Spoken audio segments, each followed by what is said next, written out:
Hey guys, good to see you today. So glad you could join us. We hope you are ready and set for our lesson for today. My name is Teacher John, and I'm glad to be the one to bring the lesson to us today. Shall we pray? Our Father in heaven, we are grateful for another day and opportunity you've given us to share, to hear your word, O God, to be encouraged by you and to be challenged by you, Father. We surrender this session to you, Father, asking that, God, you may help me to be a blessing to the teenagers and anyone, Lord, who is watching this podcast this morning, Father. Would you bless them and would you minister to them, Father, so that at the end of the day, our lives will be better than they were. In Jesus' name we pray and believe. Amen. Wonderful. I want us to begin with a question this morning. Have you ever found yourself at a place where you're debating whether or not to do something? I believe you have been there. I too have been there. Maybe watching a video or a movie you know you should not be watching, or listening to music you know you should not be listening to, or probably hanging out with friends or people that you know you should not be hanging out with. But of course, right now there's no hanging out. We are restricted, yeah, 1 meter apart. We cannot be in gatherings. I mean, these are things we struggle with every day. And at times we find ourselves doing some things that are very questionable. And that is the time the enemy comes with that whisper, that age-old lie. No one will ever know. No one is watching. No one can see. But friends, I want us to read the word of God this morning and hear what the Bible says, and we can learn some things from it. Hebrews chapter 4, verse number 13. If you have your Bible, you can turn there. Stretch, get that Bible. I believe you have the notebook ready. It says, nothing in all creation is hidden from God's sight. Nothing in all creation is hidden from God's sight. Everything is uncovered and laid before the eyes of him to whom we must give an account. And so, my friends, everything, nothing is hidden in God's eyes. Even those things that we debate with and we find ourselves doing, they are not hidden before God. And today I want us to share on a topic I've entitled, God Knows. Simple, God knows. I want us to look at some of the things that God knows and see how they can help us even during this time of quarantine and restriction of movement and just being locked in the house as we go through this pandemic. Number one, I want you to know that God knows your faults and your failures. Yes, nothing is hidden from God's sight. Those faults, those failures, those movies you watch and you should not be watching, those songs you listen to and you should not be listening to. I mean, anything you do that you know is not right before God, God knows it. The Bible says that my sins are not hidden from you.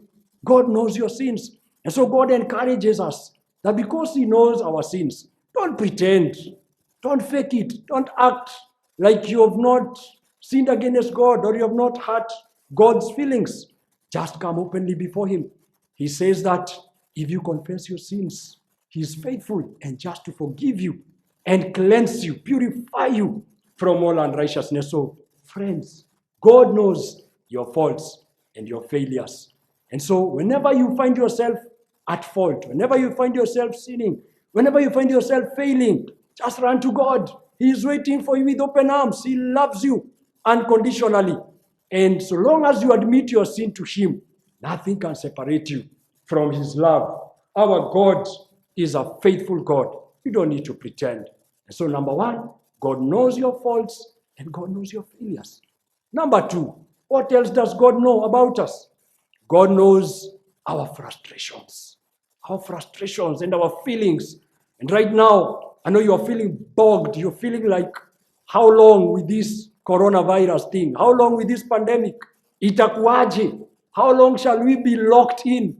How long shall I be away from my friends? I cannot even go out. God understands. He knows the season we are in. He knows your frustrations. He knows your feelings. Probably some of you are frustrated, wondering, Will I ever go back to school? When will we go back to school? The government has talked about June. We are not yet sure. We are just trusting and waiting on God to see that come to happen. So when you feel frustrated, what do? Because God knows that frustration. Run to God. Go to Him. The Bible says, cast all your anxieties on Him because He cares for you. So number 2, friends, God knows your feelings and God knows your frustrations. Don't die alone. Don't be there wondering, does anyone know even what I am going through? I want to tell you, God knows what you are going through. What else does God know? Number 3, God knows your future. God knows your future. He knows how it shall be. We might not know. We can only know now. We cannot even know the end of today. We can only know now when we are seeing one another. After an hour, we don't know. But God knows our future.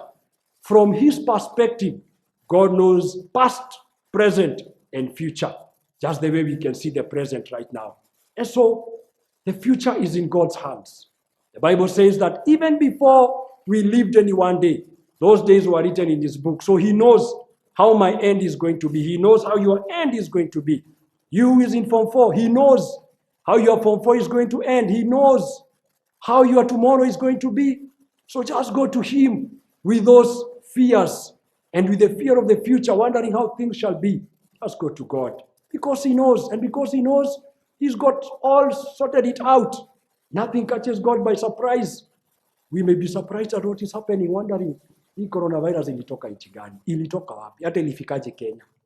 God knows all these things. He knew that coronavirus would come.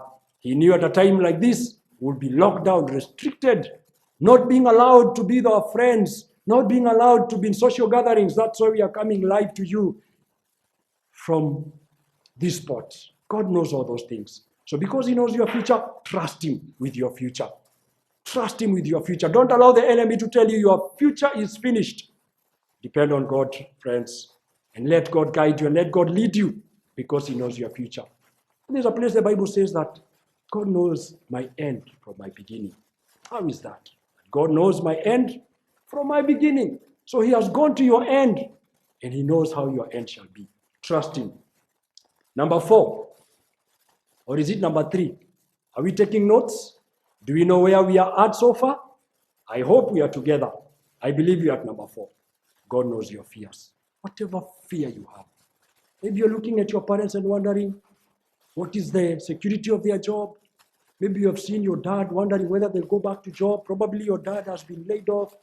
Probably they have received a pay cut. And those things, they have given you fear.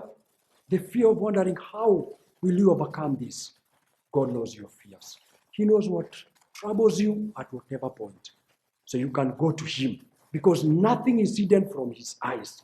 He knows the fears that you have. The fears for tomorrow, the fears you may have because of your parents, because of your siblings, probably who are older than you, and they are living elsewhere, they are not living together with you. Maybe the fear of the nation, how will the economy be? Will we go back to school? How shall it be when we go back? Shall we be able to catch up with the syllabus? All these things we are grappling with. God knows. Take them to God, my friend. And number 5, I believe it's the last one. God knows your faithfulness. Yes, every time you choose to do the right thing, it is recorded. Every time you choose to stand up for God, every time you choose to say no to that movie you know you should not be watching, every time you choose to take the Bible instead of listening to music that you know you should not be listening to, anytime you choose to share the gospel rather than gossip about your friends, anytime you choose to take your phone or you borrow your dad's phone and you call a friend and you want to know how they are doing and you want to pray with them and encourage them, those are things that God records in heaven. And let me assure you, whatever we do here on earth, it is recorded. The Bible says we shall give an account. So which account do you want to give to God? When you stand before God, what do you want to say about how you handled your fears, your failures, your frustrations, your emotions, your feelings, your future, all those things? God knows about them. So my friend, I believe you've been encouraged and I believe you have been challenged, but we cannot hide anything from God. And so God is calling you and I to run to Him because He's waiting on us to encourage us and to help us move on as young men, as young women, so that we can stand for God and represent Christ, and we can stand out for this God who loves us more than anything else. And so remember, number 1, God knows. God knows your feelings, your faults and your failures. Sorry. Number 2, God knows your feelings and your frustrations. Number 3, God knows your future. And number 4, God knows your fears. And number 5, which I love, God knows your faithfulness. Let us be faithful, for in due time we shall reap, we shall be rewarded because of our faithfulness. Shall we pray? We are grateful, loving Father, for the things that you have taught us today, reminding us that you are God who knows everything. Nothing is hidden from your sight. We cannot pretend before you. We cannot act like you do not see or you do not know. And Lord, you're calling us to come to that place of recognizing that you love us so much. And that because you know everything, Lord, you're just calling us to confess and to admit, oh Father. Therefore, I pray for the young men and women who are watching me this morning, Father. The Lord God, you may remember them. They have faults and failures, oh God. Help them to come to you who is full of mercy. And may you forgive them when they confess, oh God. When they come to you, their feelings and frustrations, may you hear them out, oh Lord. As they cast their cares on you, Father, would you lift them up, oh God. Thank you, Lord, because you know their future, Father. Their future is in your hands, oh God. I pray that this assurance will sink in their hearts and encourage them. Thank you because you know their fears, oh God. I pray that as they bring these fears to you, Father, you will give them the assurance that it is well. It is well because you are on the throne. And Father, remind them that every time they are faithful, every time they obey their parents, every time they do good, every time they do right, every time they read the word, they pray, they do their devotion, their QT, Lord. These things are recorded by you, and you shall reward them, Father.